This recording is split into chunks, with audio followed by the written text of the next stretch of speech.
Voluntaryong humarap ngayong araw si Quezon City 1st District Representative Arjo Atayde sa Independent Commission for Infrastructure o ICI para sagutin ang ilang mga akusasyong ibinabato sa kanya at makiisa sa isinasagawang investigasyon ng komisyon.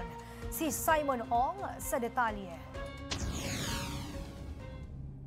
And I'm ready to answer po. I'll lay the cards on the table.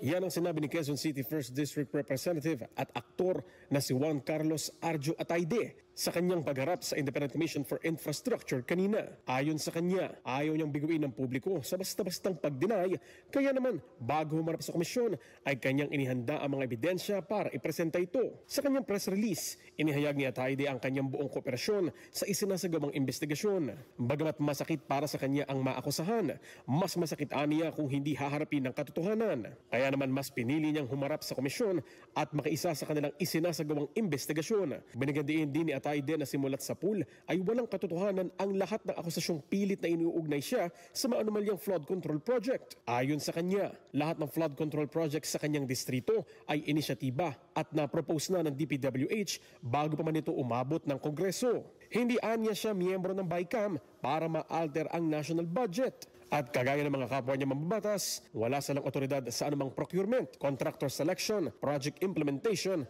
at payment release ng DPWH. Nilinaw din niyang wala siyang relasyon o kahit na anumang koneksyon sa kontratistang si Pacifico Discaya. Lahat aniya ng DPWH project sa kanyang distrito ay fully documented at walang kahit anong ghost project sa lugar. Samantala, nanindigan siyang ipagpapatuloy niya ang pakikipag-ugnayan sa ICI hanggang sa matapos nito ang kanilang trabaho.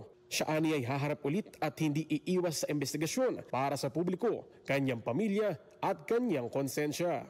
Para sa totoong balita sa Bago Pilipinas, Simon Ong, Congress News.